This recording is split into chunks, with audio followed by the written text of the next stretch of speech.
好，我是安澜，祝大家朝朝瑞，岁岁安澜。大家知道我身后这个建筑是什么吗？这个就是谭嗣同故居。在中国的历史长河中，谭嗣同像一把火把一样，点燃了中国人复兴的精神。他仅有33岁，却培养出了一代又一代的舍身求变的人。那么好啦，现在就让我们走进谭嗣同故居，去看看他的生平过往吧。嗨，大家好，今天我们来到了湖南浏阳市，我们镜头的正前方就是谭嗣同故居。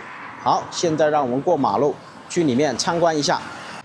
好，现在让我们就近看看这座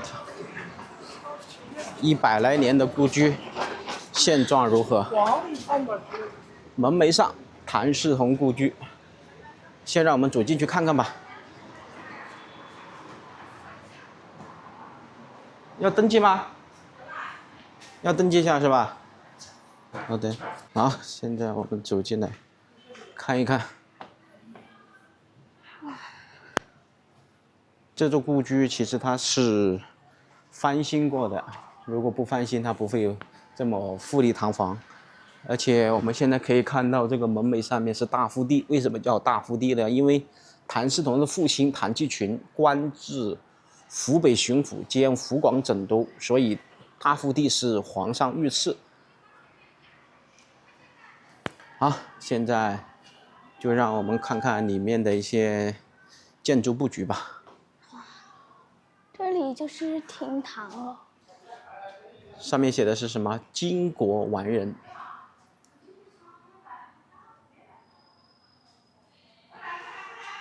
好，我们再走到这边房间看看。谭嗣炯，这是字勤生，谭继群的五子，卢氏所生。因为他的父亲，有这个福记啊，然后还有侧室，他生了好几个儿子。确实，光是同父同母，他就生了5个孩子；同父异母的话，也生了很多个。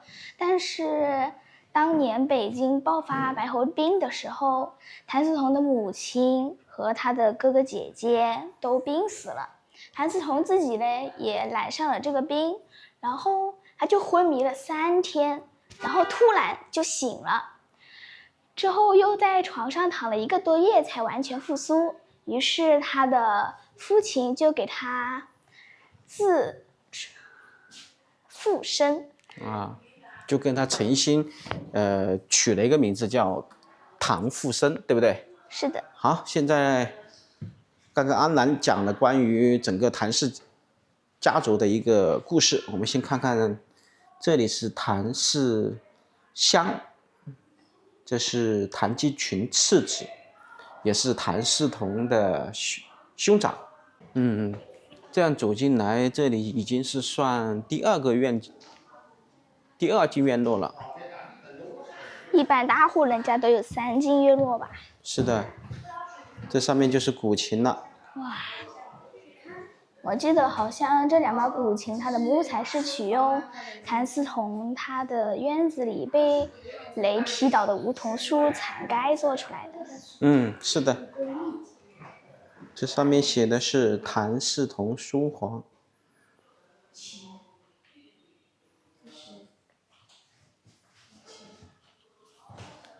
走到这里看一下。这是谭嗣同的画像。这上面是谭嗣同的书房，我们刚刚看过的。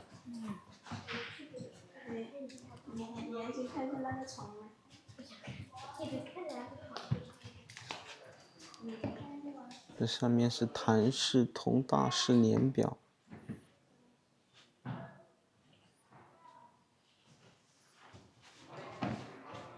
这是应该是谭嗣同的卧室，我们看一下。对了，谭嗣同卧室。这是厅堂，招待来访客人的。看，这个就是他们家族谱。对了。不过只记录了一部分。是的，他的祖父叫谭学勤，然后呢生了3子，就是季群、季英、季生。季群也就是谭嗣同的父亲。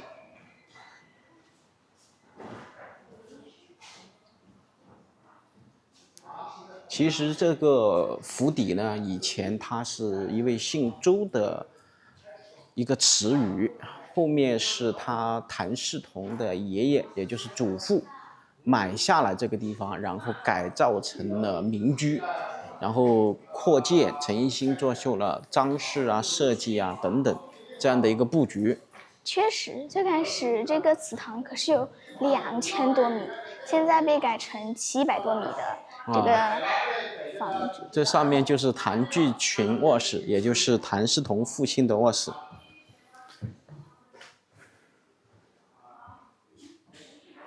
谭巨群也是有活了77岁，那么长寿啊，放在以前可是非常长寿的人。对，哪怕是到现在77岁，都算是个长寿之人了。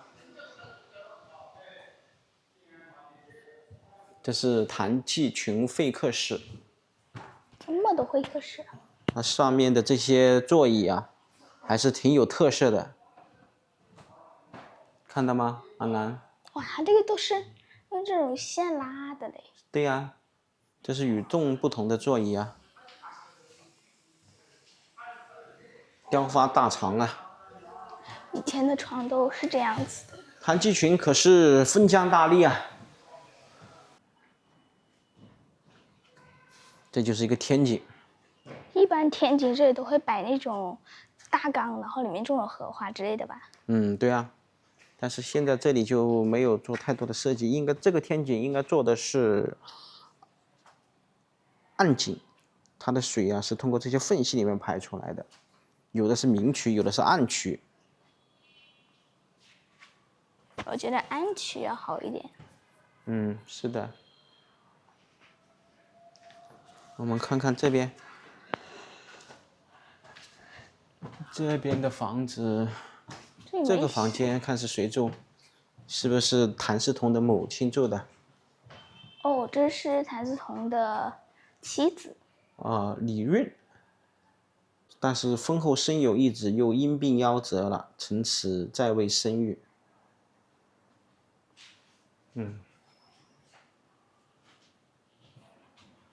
这些老物件不知道是古董来着呢，还是说诚心仿制做出来的？我觉得有些应该是仿制的。应该是。对，卧室。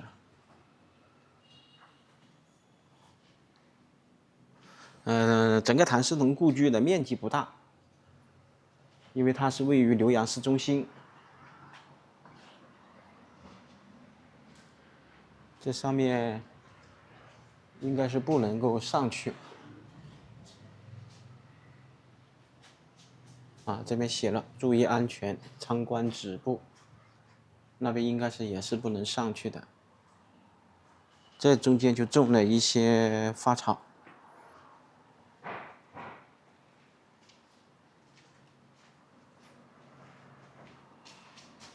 这上面就是一个案板，可以做祭祀啊。旁边呢就是高楼大厦，新式建筑，一墙之隔。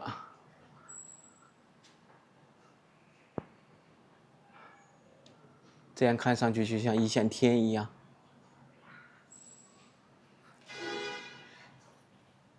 那关于谭嗣同，你还有了解哪些历史知道吗？谭嗣同先生他在以前的话，他可是能文又能习武。也就是说，谭嗣同他是一位文武全才，对不对？确实。但是他之前他是要提出戊戌变法的，但是到后来戊戌变法失败之后，慈禧就开始大量抓获参加这件事情的人士。当时谭嗣同先生本身是可以全身而退的，但是他依然留了下来，而且被慈禧抓获之后，慈禧非常的生气，因为他没有抓到和谭嗣同一样主办这件事情的人，于是他就把所有的怒火都发泄在了谭嗣同先生等人的身上。在行刑当天，慈禧特意让人用钝刀行刑，谭嗣同先生足足被砍了30多刀才英勇牺牲。我们应该好好的敬佩他这种英勇无畏、大公无私的精神。好，现在让我们看看这上面的藻井，设置的是阴阳八卦，非常有特色。其实谭嗣同是完全可以通过父亲的关系，或者是通过其他渠道逃往国外的，就像梁启超、康有为一样苟且偷生，但是他没有，他选择了英勇就义。他希望用他英勇就义这一方面能够唤醒国人，能够推翻满清王朝，就像后面的孙中山、黄兴这些伟人一样，出除鞑虏，恢复中华，有这样的雄心壮志。如果没有这些人，可能我们现在都还在处于封建社会，就算不处于封建社会，也是走上了君主立宪或者是其他更加动荡的一个国家。这个上面是有记载，刚刚我们没有认真看。崩庭和残雷。是的，上面都有详细的说明关于残雷琴，这是一个复制件。崩庭琴这也是复制件。其实以前古人他们做这些琴，他们用的胶都是鱼标胶，放到现在它都是非遗的类。而且这个鱼标胶，你把这个木头都打烂了，它连合处都不会松开，所以古人的智慧和技术都不可小觑啊。根据历史资料显示，这2颗琴它的原件好像是在湖南省博物馆和北京吧？故宫博物馆这里写了。写了是吧？现藏于湖南省博物馆和现藏于故宫博物馆。对的，因为我记得好像是这样的一个历史。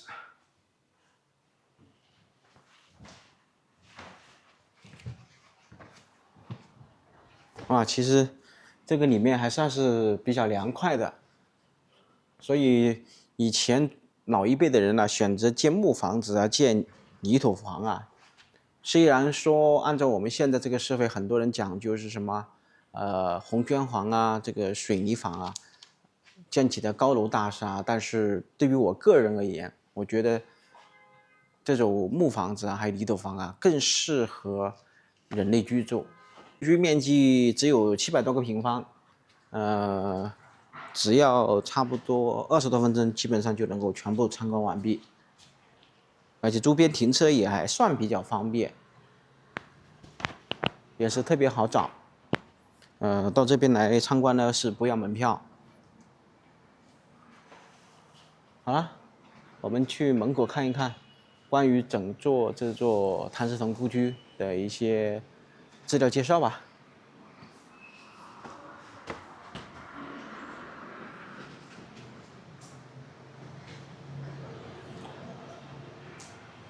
这门口呢就是谭嗣同的一个雕像，生于公元1865年，逝世于1898年，也就是戊戌变法6君子之一。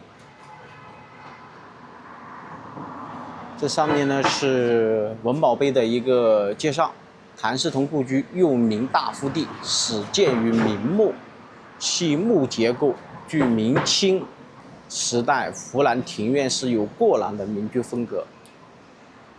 13岁回到这个地方读书居住，寻求救国真理。但是他出生于北京，也就是谭嗣同的父亲谭继群在北京为官的时候。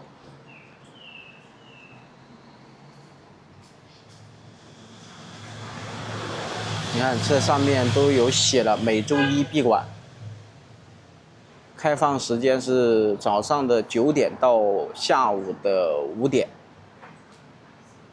所以到这里来参观的时候啊，掌握好这个时间段。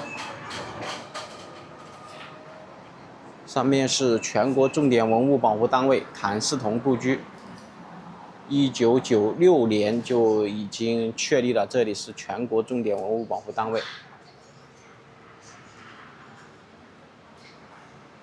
上面题的词是以前佛教协会的会长赵朴初题的词，谭嗣同故居。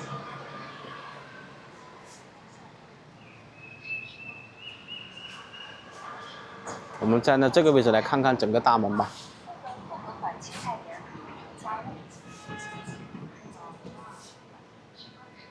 占地面积不大，因为随着历史的原因啊，整个这座谭嗣同故居，现在目前保留下来也就只有700多个平方。我们现在去隔壁这个广场看看，谭嗣同广场。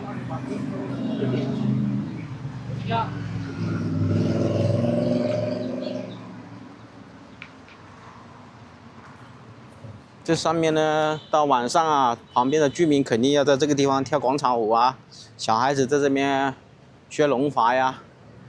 这个面积不大，因为在这个市中心啊，都是寸土寸金的地方。啊，中国历史要是没有像谭嗣同这样的人物啊，我们整个历史进程要缓慢很多。这上面都是已经对陈嗣同的一些褒奖，还有谭嗣同的一些文章。我自横刀向天笑，去留肝胆两昆仑。这是很多人都知道谭嗣同的这个名言名句。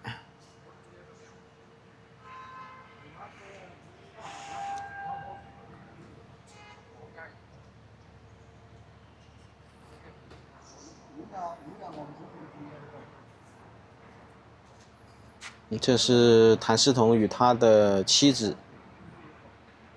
结婚15周年题的诗。马头墙，青绢马头墙，烽火墙。如果不是这么复建，应该不会有这么漂亮。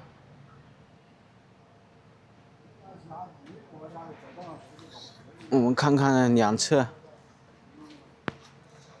啊，这是一个走廊。这个地方以前应该都是那种街道吧？还是这个地方以前也是这个面积呢？以前这里还有房子啊，你看这里都还有门窗啊，这里个门是可以过来的呀。但是这边已经被拆掉了嘛，可能就是经过上百年的历史演变呐。